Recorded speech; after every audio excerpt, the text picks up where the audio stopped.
Hi everybody, welcome back to my channel and to another soft-spoken true crime video. If you're new to my channel, this is an ASMR channel, but I choose to do my true crime videos in a soft-spoken voice, so that if you're not a fan of the whispers that come with ASMR, you can hopefully still enjoy the videos. If you're not new to my channel, you'll be aware that this is new. I don't usually show any of my face, so welcome to the bottom half of it.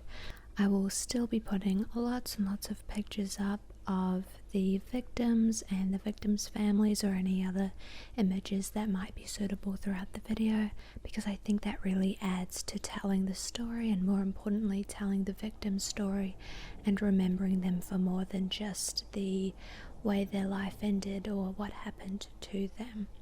So today's case is actually a case from my homeland of New Zealand. It takes place in the North Island in Auckland, and this case took place in 2011. So I was actually living in Australia at that time. I've been back and forth between the two countries, so I don't remember this case personally, but when I heard of it, I was absolutely stunned. So this is the case of Christie Marceau, who was an 18-year-old girl who was first kidnapped and then brutally murdered by her killer, who was released on bail, which essentially enabled him to end Christie's life. So we're going to look into today how that happened. We're going to look into the full story, starting from the start and then moving to the kidnapping and then to the murder. This is quite a long case. I have quite a bit of research for it, about the same amount as I did for my Michelle Martinko case.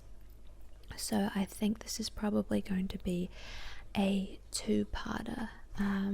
We'll probably cover the kidnapping in this part, and in the next part we will discuss the murder and what happened thereafter. But anyway, that's enough rambling for now. One last thing, if you do like these videos, please remember to like this video, comment down below what videos or cases you would like to see in future, and please remember to subscribe if you haven't already. I really appreciate it.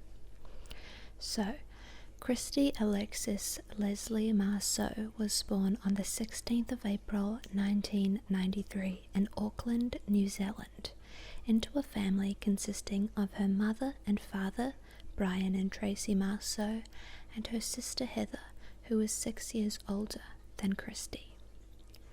Brian and Tracy had undergone several fertility procedures in order to conceive Christie, and Tracy said, quote, "Christie was the child that Brian and I thought we would never have. We already had one beautiful daughter, Heather, but we so desperately wanted a sibling for her. I assumed it would be easy to have another child. However, this was not to be." And on saying that quote, I should mention to you guys that I got pretty much all of my information from the book that Christie's mother Tracy wrote, which is just called Christie. You can find it on Kindle. That's where I got it, and she really tells the story in a way that no one else can, given that she was there when Christie died. She actually witnessed the murder, so I highly recommend reading it. It's beautifully told, and obviously it's the best place to get information on Christie's story. So, when Christie was born, Brian and Tracy were absolutely thrilled. It had been a difficult labour, and Tracy said of it, quote, "She was going to be born on her terms, and that was it. She entered the world as she lived her life. I'm here, and you are not going to forget me." Unfortunately, as a baby, Christie went through some pretty serious health issues, to the point where her parents were worried that she might not make it. The diagnosis was of a form of flesh-eating bacteria that resulted in her skin shedding off. For some time, no medication was working to cure this infection, but eventually little baby Christie was put on antibiotics and she made it through. Tracy said, quote, Christie's tenacity and love of life shone through even then, and she made it, bouncing back fitter and healthier than ever. From this moment on, Tracy said that she and Brian realized that life is not to be taken for granted, and they valued their little family more than ever. From the time Christie was born, she was known as Princess, and was the kind of little girl who people gravitated towards due to her natural charm and bubbly personality. She had blonde hair that fell in ringlets, and a beaming smile which often accompanied her cheeky giggle. Her mother said that although she was an easygoing child, she could be stubborn and was, quote, a true Aries, and she could be strong-willed and mischievous. As a kid, Christie adored soft toys, her favourite being her stuffed dog Basil, who went everywhere with her from the time she received him on her second Christmas. His constant presence by her side continued throughout her entire lifetime. In later years he was relegated to her bag, but he was always still with her. Throughout their childhood, Christie and her older sister, Heather, were best friends. Heather was said to have been the strong, silent sister, while Christie was the bubbly, extroverted one, but they were incredibly close, despite their differences. Christie also had many friends at school, immediately making friends easily when she started at Willow Park School in Auckland, which was just a minute's walk from her family home. Christie went on to attend ACG Parnell College during her high school years, which was a small high school at which Christie made many friends and was able to socialize with kids from all year groups. Christie was the kind of person who always wanted to make new friends and include everyone. One anecdote that Tracy tells in the book is of a time that Christie had seen a young boy who was alone at lunchtime. She took it upon herself to help the boy make friends by bringing him over to a group of kids from his year group and sitting with them all until the boy felt comfortable and was accepted by the other kids. Tracy actually found out about this after she had received a card from the school, which had been sent after the boy's mother phoned the school and asked them to thank Christie for her kindness, which had deeply impacted her son. He had been struggling to make friends and was so miserable that they had been considering taking him out of the school, but Christie's kindness had resulted in him making friends and turned his whole school experience around. And this is just one story of Christie's kindness and friendliness. She was definitely loved by everyone she met, and she was just one of those people who could so easily make friends everywhere she went. Christie was also passionate about many causes which she volunteered her time to, her favourite being the Save the Animals from Exploitation organisation. That was my third time saying that. It took me 3 goes. Which she would collect donations for, at one point even dressing up as a sheep and standing on the street in order to raise attention and money for the cause. She was always ready and willing to do her part to help people and put others first, so she dressed up without a second thought. As well as volunteering, Christie loved to play sports, particularly hockey. After Christie's passing, her coach, Mark Patterson, told the New Zealand Herald, quote, "She's one of those people that was just naturally happy, an outgoing person. She literally wouldn't hurt a fly." When Christie was 14, her older sister, Heather, who was 20, moved out, resulting in Christie deeming herself a lonely child, her version of being an only child. But in reality, although Christie would miss her sister deeply, she still had one of her best friends with her mother Tracy. The two of them were incredibly close, with Tracy saying, quote, "I always thought of Christie as more than a daughter. She was also my friend, confidant, and life. From the minute she was born to the minute she died, we shared an unconditional love, and we always told each other, 'I love you.'" Christie was also very close with her father Brian, and when he started a job that required him to go between Australia and New Zealand, she would always be at the airport to say goodbye or meet him on his return. He described Christie saying, quote, "She was such a bubbly little kid. Christie always had a good heart. She had learned her morals well, and she always seemed to think of other people and was always a bit of a diplomat, helping people sort things out. It always worried her when people were at odds. She was always happy. I guess you could say she was just a ray of sunshine for me. After high school, Christie decided to study events management at the Auckland University of Technology, with dreams of owning her own company by the time she was 30. Her parents were thrilled by her ambition, and Tracy said that events management was a seemingly perfect match for her. Quote, "Events management seemed to be tailor-made for her. She had proven she was good at organizing. She was very social, had an excellent manner of communicating with people, and loved helping others." Once again, going to university gave Christie an opportunity to make more friends, and she wholeheartedly embraced the people she met and became fast friends with many of them. Tracy said that their family home was always filled to the brim with people, and there was always a new friend of Christie's close by, as well as the friends who she had known most of her life.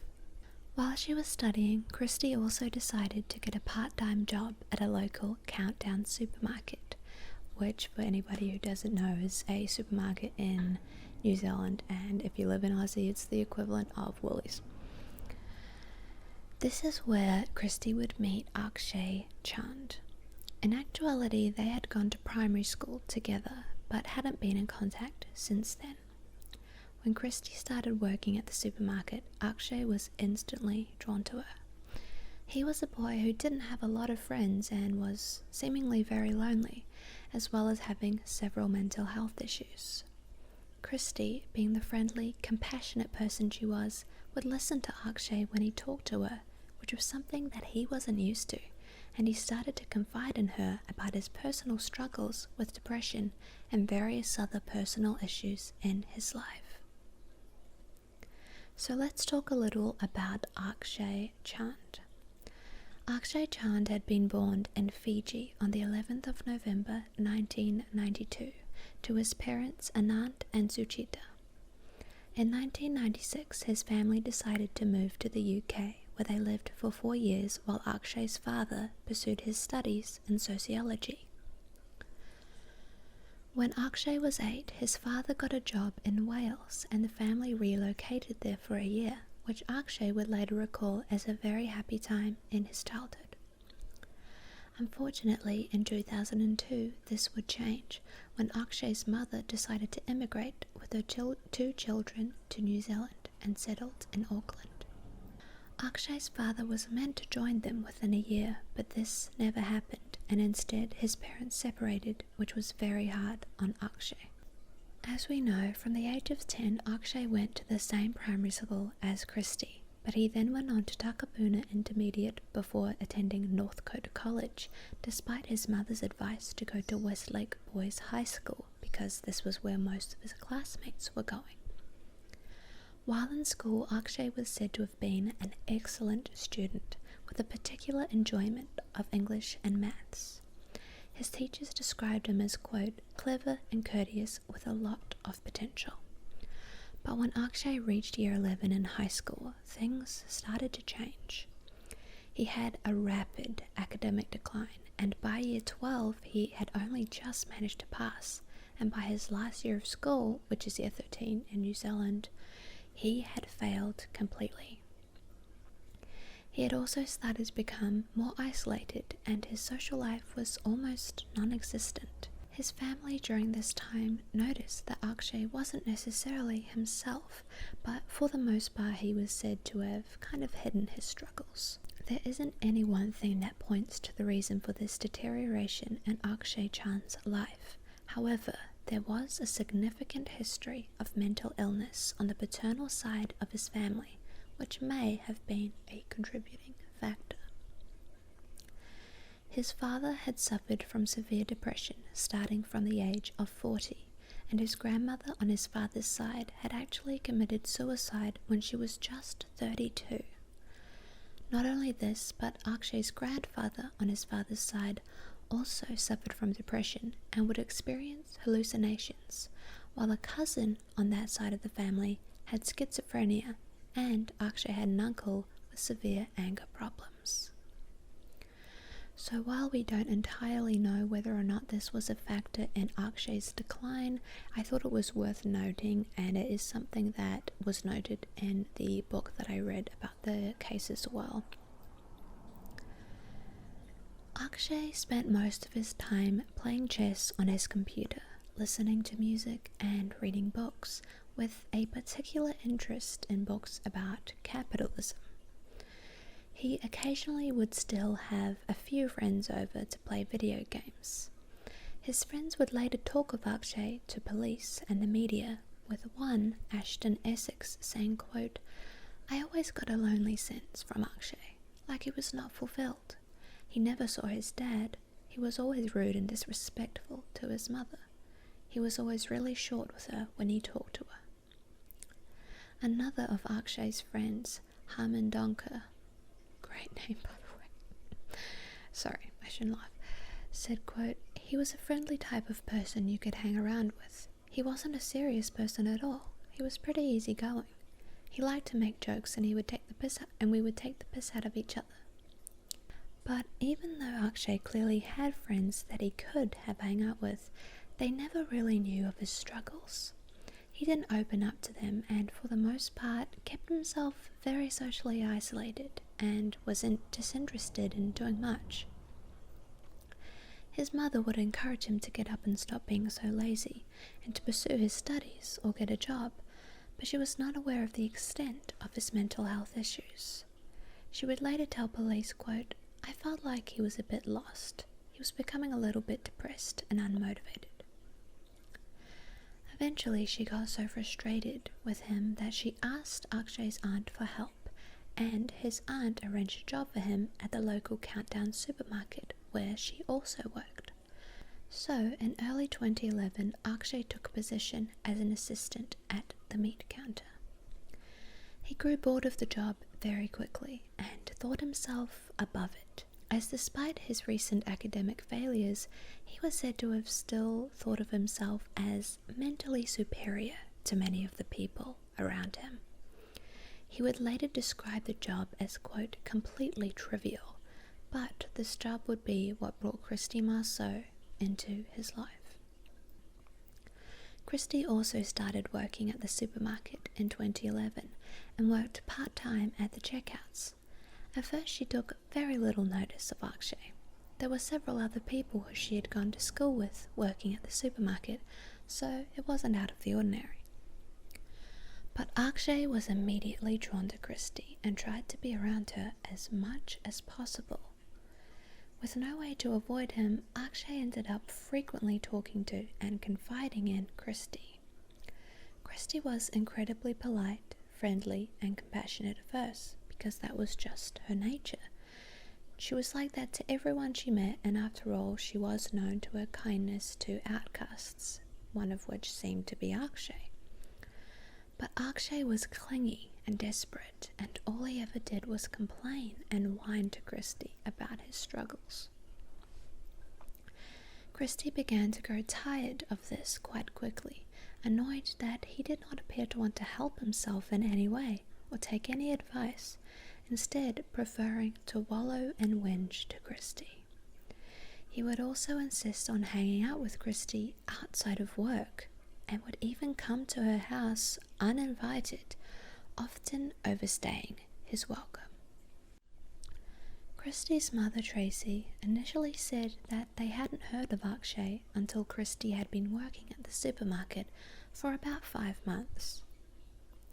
But when Christie first spoke of him, she described him as a lonely boy that didn't have many friends.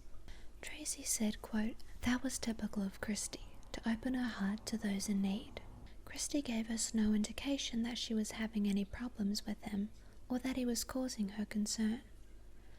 But when Akshay started to insert himself into Christie's life and into their home more often, Tracy started to grow wary of him herself. She said, quote, "He started turning up at our house. I said to her that she should probably keep away from him because he was becoming a bit obsessed." At this point, Christie didn't even consider Akshay as a friend, more of an acquaintance that she had grown very wary of, but in the book he's described as, quote, simply a boy she felt sorry for and was too polite to say bugger off to. But to Akshay, Christie was everything. So you can imagine that when Akshay found out that Christie was planning to move to Australia in the new year, he was very upset. Her family had decided to relocate to Australia, largely due to her father's work because he had recently started a new job. Christie had decided that she would be going with them and intended to enroll at a university in Adelaide to continue her studies. This was decided during Christie's first year of university, so not long after she had started working at the supermarket. But in this time, Akshay had grown obsessed with Christie. Christie actually decided to leave her supermarket job in June of 2011, even before moving, and she had started a new job at a local cheese shop where her sister Heather also worked. This was the most likely to get away from Akshay, but he still intruded on her life, showing up at their house unannounced and at one point even sending her a letter telling her that he loved her. At this point, Tracy started to find his behavior suspicious and pleaded with Christie to cut contact, saying, quote, there was just something about this boy that I was really nervous about. He made me uncomfortable. Both Christie and Tracy were excited about moving and relieved at the prospect of it being impossible for Akshay to visit any longer. He did start to show up at their house less and less for a period of time, and they started to believe that they no longer had anything to worry about.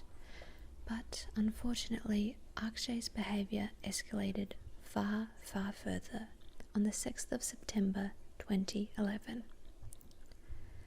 That morning, Akshay rang Christie's home at around 10 a.m. The call had woken Christie up, but she hadn't made it to the phone in time to pick up. Seconds later, it rang again, and this time she answered, only to hear Akshay on the other end saying, quote, I put 40 pills into a drink and I've crushed them all, and if you don't get to my house within 10 minutes, I'm gonna drink them. Despite Christie's wariness of Akshay and her attempts to distance herself from him, this was a cry for help that she just couldn't ignore. She was a compassionate person and couldn't bear to stand by and do nothing after such a threat, so she hurriedly got into her car and drove to Akshay's house, which was actually just a couple of minutes away.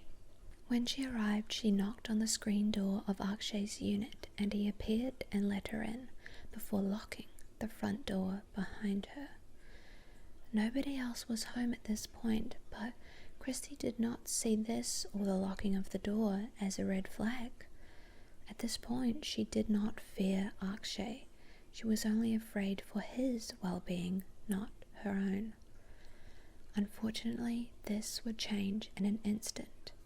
Christie later recalled what happened to the police, saying, quote, when I got there, I asked him where the drink was because I saw some white powder on the kitchen bench. I asked him where the drink was and he said to me, do you think I'm stupid? I obviously hid it because I knew that you'd find it. Then he was talking to me about how he was planning, how he had some aims of his task. I told him that I thought he needed to get help because he hadn't been very well. He was talking to me about how I wasn't there and that I could have tried, but I said I've been really busy with uni and work. He said even 5 minutes on Facebook would have been enough, and I said that I didn't have much time for the computer. He shook his head and he said, let's face it, we both know that you haven't been very busy. Akshay then continued to ask Christie why she hadn't been there to help him, but she told him that it was professional help that he needed. He didn't want to hear this, however, and insisted that she was the one that he needed help from.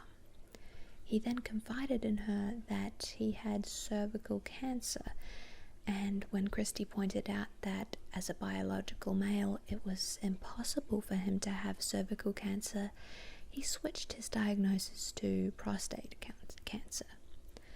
But Christie wasn't stupid, and she grew angry with Akshay because she had known people in her own family who had cancer, and she didn't appreciate his lies about it.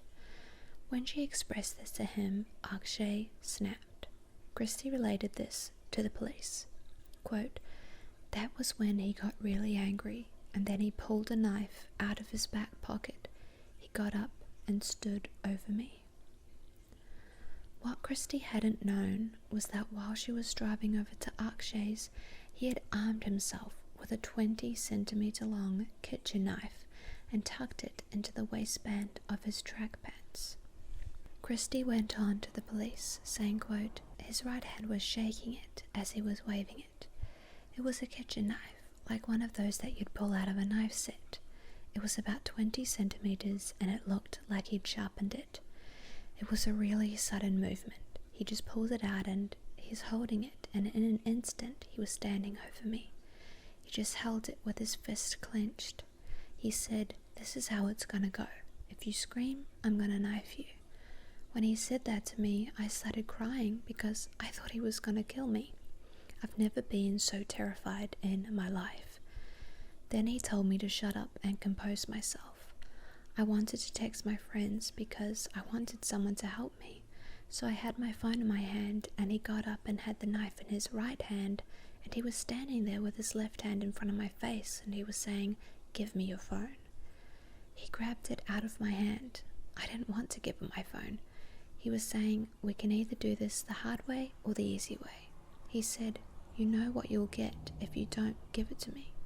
Akshay then proceeded to tell Christie that it was his goal to terrify her, then get revenge on her, and then take his own life. He proceeded to force Christie to take her clothes off at knife point, which Christie described. Quote, "He told me to take off my jumper, and I had to throw it to him. He checked all the pockets. Then he told me to take my shirt off, and I said I wouldn't do it. He said, 'You know what will happen if you don't.' So I had to take it off, and I had to throw it to him. I had to stand up and show him that I didn't have anything in my pockets in my pants. Then he said, 'Now take off your pants.' I said, 'No, I won't do it. It's too far. I can't do it.' I started crying more because by then I was getting an idea of what he wanted to do, and I told him that I wouldn't do it. He held the knife out and he said, 'You know what will happen.' So I took them off, and I did throw them to him as well. He put all my clothes in a pile, and then he started talking. He was sitting on the armchair, and he had the knife in his hand, and every so often he'd twirl it in his fingers, and then he'd look at his fingers, and he'd be like, 'Ouch,' like he cut himself. Because he's so much bigger than me, I knew that I couldn't overpower him. But at one point I thought about just telling him to knife me instead, because I wanted to get out. I've never been so terrified in my life. I thought that looking around the room, that this would be the last thing that I was going to see before I die, and nobody even knew where I was. And then I thought about going to run to the door, but he'd locked the door, and if I got stuck at the door, he would have knifed me, probably tried to kill me. So I never felt like I could leave. It felt like I was stuck on that couch, and the only way I could leave the couch was if he told me I could go. I thought he was just going to stab me once, maybe in the arm or leg, and I thought if he stabbed me once, he could probably do it multiple times. I was just trying to appease everything he was saying. I remember from watching Criminal Minds and stuff, a hostile person, you have to appease what they want and make it seem like it was you. So I was saying, no, it was me, I was selfish, I could have prevented this. I was trying to talk him around because I just wanted to get out of there. Sorry, that was a really long quote, but I just feel as though Christie could tell her story better than anyone else, so I thought it was worth hearing from her what exactly happened. Akshay then proceeded to whine to Christie once again about his personal problems, this time also speaking about God and the devil, and how he was convinced that one night the devil had come and grabbed him, and since then he had been in a losing battle with Satan. He also ranted to her about capitalism and told Christie that her kind of person made other people suffer. He said, quote, "When I needed you to help, you were too busy, and then when I finally make this desperate call to you, you're here." Akshay ranted on bizarrely for 35 minutes while Christie sat terrified in her underwear, not sure if she was going to make it outside of the house alive. Eventually, she asked Akshay if he was going to kill her, but he told her that his revenge on her was instead to rape her. When Christie burst into tears on hearing this, he again told her to compose herself, but Christie didn't, explaining to the police, quote, "I thought if I cried out loud enough, the neighbours in the next house would hear me, because the whole time I was there, I could hear them talking. I just wanted someone to hear me because I could hear people outside. He told me that if I didn't compose myself, it would be worse for me, and so I tried, but at the same time I just wanted to cry louder because I could hear the neighbour, and I thought he would be able to hear me and someone would be able to do something." For some reason, after this, Akshay decided that he was done. There was no apparent reason for this, but he told Christie that she could leave and handed her clothes and phone back to her. But Christie was still scared and asked Akshay if he was going to stab her as she left the room, to which he replied, quote, "I'm gonna let you go, but I just want you to know that once you leave, I'm gonna drink the drink I made." And even after everything that he had just put Christie through, she was still concerned for him, and this made her hesitate. She told him, quote, "I don't want you to drink it, it's not worth it." But Akshay said it was his only option because his parents didn't love him and he wanted to die and leave money for his mother and his sister. Christie fled the house, grabbing her shoes on the way out and running down the stairs that led to Akshay's unit, racing to her car. She said, quote, "I just got in my car and I locked my door and I just drove straight home. I ran inside, I ran to my nana, and then she called my mum." Tracy was at work because this was a Tuesday, and at first she thought nothing of seeing her mother Shirley ringing her, but when she answered, everything changed. It was about 11:30 a.m, and when Tracy answered, she heard her mother's worried voice saying, "Love, I think you had better come home. Christie's been attacked." Tracy described getting that phone call, saying, quote, "God, I will never forget those words, that phone call. I could hear my precious Christie crying hysterically in the background, and I literally just dropped my phone and ran to my car. It took me about 15 minutes to get home, and Christie was still hysterical when I got there. She grabbed hold of me and wouldn't let go. My baby was terrified, and it took me a while to calm her down enough to find out what had happened. What she told me was chilling, horrific, and impossible to forget." After Christie had relayed the horrible, terrifying attack she had just gone through, Tracy not only felt immense pain and empathy for her daughter, but also fear. She said, quote, "When Christie got to the end of the story, her fear had become mine. I knew then and there that he was not done, that he would try to hurt again." Tracy was also very aware that Akshay knew that Brian, Christie's father, worked overseas, and that it was just Tracy, Shirley, and Christie alone in the house very often, so she knew that she had to seek protection somehow.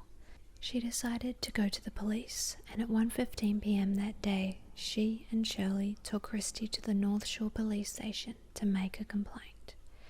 The criminal investigation branch were brought in right away, and a team of detectives sprang into action, executing a search warrant of Akshay's house later that day.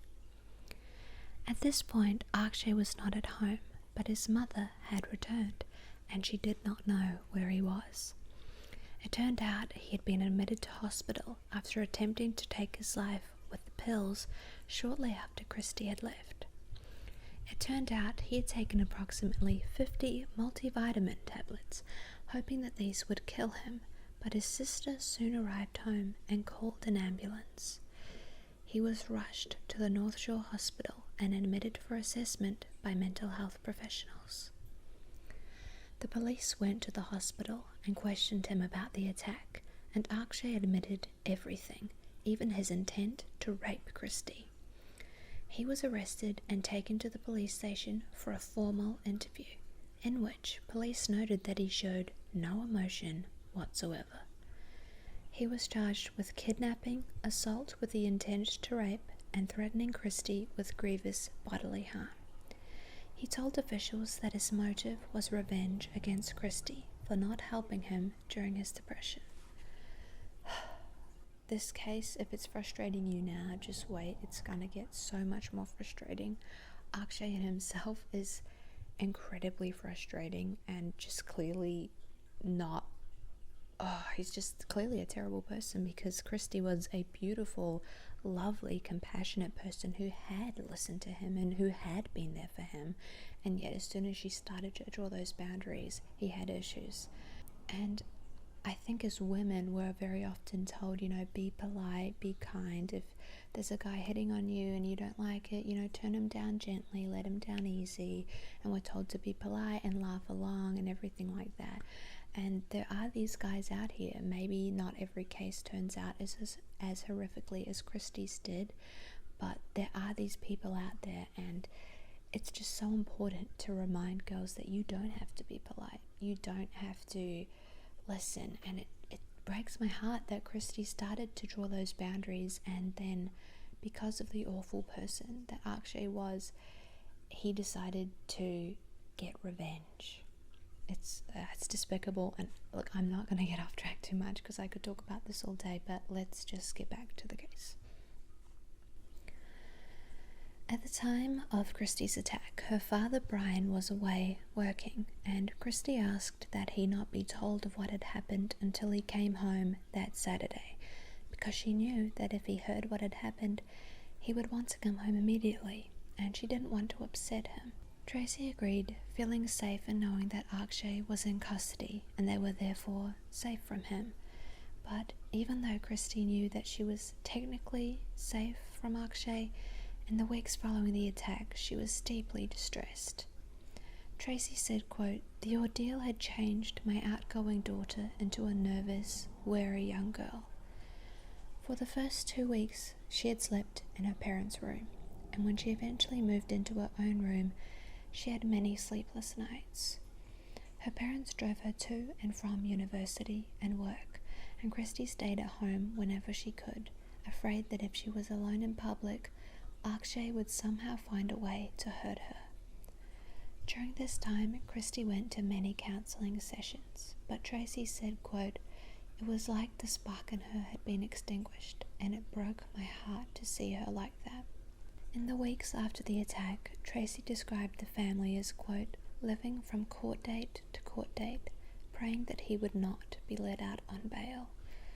Akshay first appeared in court the day after the attack, on September 7th, 2011, and then again on September 9th, in a bail hearing which was presided over by a judge. In this hearing, Akshay's lawyer, Marianne Lowe, proposed that he be released to live with his mother and within a week attend a psychiatric appointment so that he could receive help for his newly diagnosed depression. During the hearing, his family members promised the court that if he was released on bail, they would stay with Akshay constantly until he could attend the appointment. But thankfully, this was not enough in the eyes of Judge Morris, who said, quote, "There is no doubt that Mr. Chand is certainly depressed. From public safety concerns, however, and the complainant who is exceedingly fearful, I do not consider it prudent or wise to grant bail until at least a full forensic report can be obtained. In the meantime, Mr. Chand can hopefully commence on the medication." She then ordered 2 formal assessments, one for a psychiatric report on Akshay and another for electronic bail at an alternative address that would be, quote, "well away from the complainant," meaning Christie, who had pleaded with the court to keep her attacker behind bars. Between September 9th, 2011 and October 5th, 2011, Akshay Chand underwent several psychiatric assessments and professionals submitted reports to court on his condition. One of these professionals, Dr. Ian Goodwin, a consultant psychiatric, said of Akshay, quote, "Mr. Chand presented as a slim Indian youth. He was articulate and made good eye contact. There were no abnormal movements, and Mr. Chand was attentive throughout the interview. Mr. Chand did not disclose any psychotic phenomena and denied any perceptual abnormalities. His thought content did not contain any delusional themes. Mr. Chand was able to discuss with me at length his account of the alleged offending, was able to give a clear, coherent account. He was able to outline to me the pleas available to him and also his preferred plea. He was able to outline to me the basic reasoning behind his choice of plea. Mr. Chand was able to demonstrate to me that he understood the charges against him. He did not demonstrate any impairment in attention or any other areas of functioning that would suggest to me he could not understand or follow the course of proceedings. Dr. Goodwin also reported that Akshay had symptoms of mild to moderate depression, but that there was no evidence of psychotic process or bipolar affective disorder, and he told the court, quote, "In considering Mr. Chand's current mental state, it is unlikely the court would find Mr. Chand unfit to stand trial at this time." He recommended that Akshay continue his treatment for depression and, quote, "Counsel for Mr. Chand may wish to explore the issues of his mental state at the time of the alleged offending and consider the possibility, or otherwise, of a defence pursuant to Section 23 of the Crimes Act 1961. It is not, however, necessary that Mr. Chand be further remanded in custody for such a report." So just to explain a little bit what he means by that, Section 23 of the Crimes Act 1961 refers to the insanity defence. So Dr. Goodwin was essentially saying that Akshay's lawyer may want to have him further assessed to see if Akshay would fit the criteria for that defence, meaning see if he was insane at the time of the attack. However, no assessment of this was ordered before his next bail hearing. At the October 5th hearing, a forensic court liaison nurse told the court, quote, "The defendant told me that he feels well and is pleased to be on antidepressant medication. Mood appears to be stable. Today, the defendant denies any risk issues to himself or to others. There is no evidence of thought disorder or disorganization in the defendant's thinking. There are no psychotic features and no concerns from custodial staff." The afternoon of the hearing, Akshay Chand appeared before the court, which was this time being presided over by Judge David McNaughton. Akshay had written a letter to the court, which was given to the judge to read, and read as follows. Quote, "I am incredibly sorry for the ordeal I put Christie through. I am only remorseful for my actions. I know she will sooner forgive me than I will forgive myself. Given the chance, I will apologize to her, her parents, and anyone else affected. Ironically, the last thing she said to me was that she was sorry. It's only after the events of the day that she realized how much pain depression had caused me and how much I needed her, and vice versa. She was my emotional outlet. There was nothing that I couldn't tell her, and vice versa. She's really adamant, and I'm sure that she feels she's the one to blame. She acknowledges that her absence led to escalation and the impending event that occurred. But as modest as she is, truthfully, the blame is on my shoulders. I take full responsibility for my actions and accept the consequences of my wrongdoings. In my defense, what I did was aided by great psychological pressure, and in your head you believe that no one cares if you live or die. I was desperate, vulnerable, and exploited my own weakness. I will do everything in my power to get the help I need. I've been on antidepressants and am willing to receive counseling. I wish I had only asked for help earlier. Yours sincerely, Akshay Chand." How ridiculous, am I right? How absolutely ridiculous. I mean, just from that letter alone, you can tell what kind of person Akshay is. I mean, you can hear the arrogance, the pride, the ego on him just through that letter, in which he is actually supposedly defending himself. He couldn't even leave his ego out of it for that. Truly despicable, but I thought it was a great reflection of who he was as a person. So, despite this letter that he wrote The police strongly opposed Akshay being released on bail, believing that he was a great risk to the public and especially to Christie and her family. They said, quote, "The reason being that he has admitted the reason for the attack was for revenge against the victim. This desire for revenge still exists. The risk here is that the defendant has admitted he committed the offense because the victim didn't help him with his depression." The police also argued that Akshay should not be granted bail because of the nature of the charges against him, which were violent and sexual. They vehemently opposed his release for Christie's sake, saying, quote, "The victim is terrified of the defendant. The attack has had a profound effect on her and made her not want to leave her mother's side since. She does not wish him to get bail or to see him, as she is concerned he may try to attack her again and go around to her house, as she lives quite close." So the police saying this were the police officers that actually took Christie's statement and investigated her attack, and during that time they had grown pretty close to Christie and to her family, and so they'd grown very fond of her and felt protective of her. You know, they had a professional duty to uphold, but not only that, they felt a personal connection to this case, and that just added to them being so against Akshay being granted bail. So Christie herself also begged the court not to release Akshay on bail through a handwritten list and a letter that were presented to Judge McNaughton before Akshay's final bail hearing. The list read as follows: "House is so close, fearful to live in my own house. He knows where I live, can easily turn up at my house. How is the curfew monitored? How will they know if he is at home or not? If he is treating this like a game, he could come after me and do it again, as he has nothing to lose and has been sitting in custody thinking of ways to get revenge. Fear he will contact my friends or get them in some way. Constantly living in fear and being worried and paranoid he will get me again. Would like to live my life normally again and not in constant fear. Wouldn't feel safe in my own home, and also wouldn't feel safe to leave my home if I knew he was out and had some way of finding me." So I'm sure you guys agree, all extremely valid reasons for Akshay not to be released on bail. I mean, Christie really said it better than anyone. She laid out her concerns, her fears so beautifully and concisely. And not only that, she wrote the letter with her parents, which reads as follows: "I wish to oppose Akshay receiving bail, as the events have made me wary of his intentions.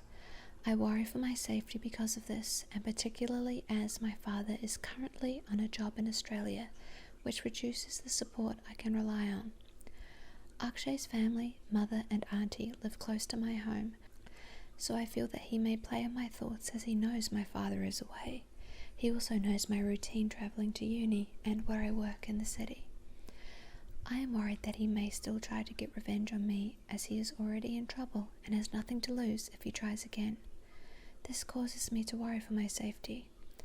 I catch the bus to uni or work every day, so I am worried that living close by, he would be able to follow me and get on the bus. As it is very public, I feel that I will be very vulnerable. I also have exams for university coming up and wish to be able to concentrate on my studies and not have it constantly on my mind that he is out and has the possibility of getting me again.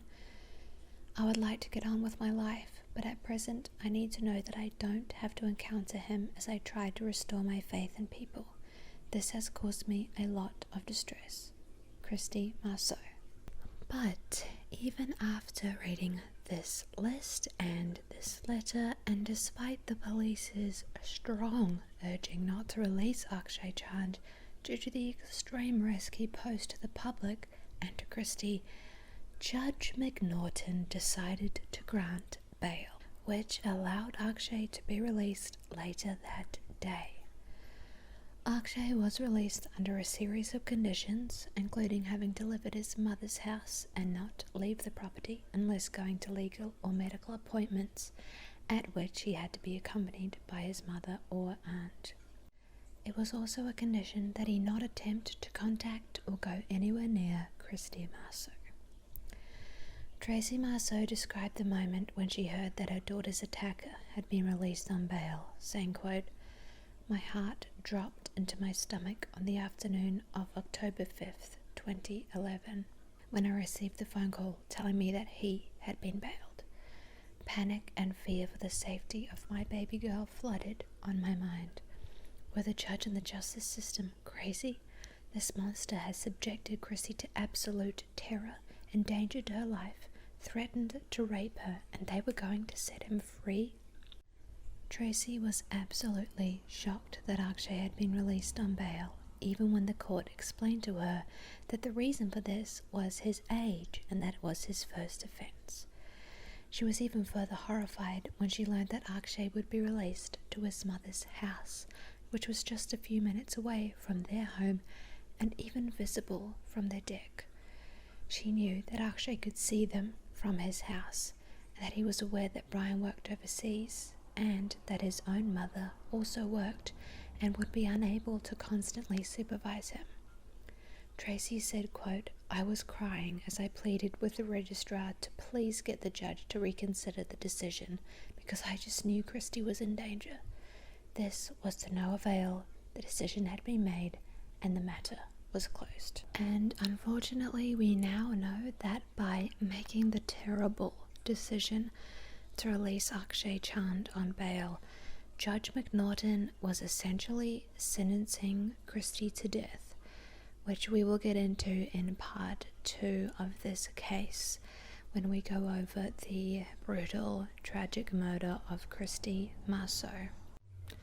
Part 2 of this case will be out in just a couple days, and I hope that you guys will take the time to watch it, because although this story is very, very difficult to hear, it is an important one to tell because it could have been prevented. If you liked this video, please remember to give it a thumbs up and subscribe if you haven't already. And with that being said, I hope to see you guys in a few days in part 2. Bye bye.